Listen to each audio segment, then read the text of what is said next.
অবস্থান কৰছে যদিও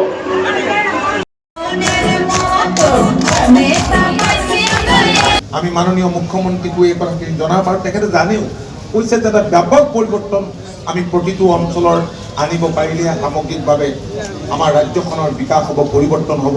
জাভেদ ইছলাম জিন্দাবাদ, ডক্টৰ হিমন্ত বিশ্ব শৰ্মা জিন্দাবাদ, অগপ বিজেপি জিন্দাবাদ, জয় অসম, ভাৰত মাতা কি।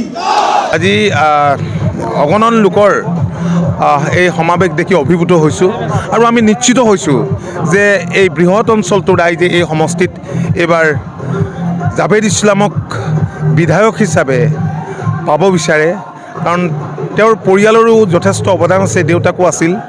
এটা পৰিৱৰ্তন বিচাৰিছে, কাৰণ এই অঞ্চলটোৰ একেবাৰে অঞ্চলটো অন্য জিলাৰ তুলনাত বহুত পিছ পৰি আছে, এই সমষ্টি পিছ পৰি আছে আৰু আমি নিশ্চিত হৈছোঁ যে জাভেদ ইছলাম এইবাৰ ইয়াৰ পৰা জিকিব।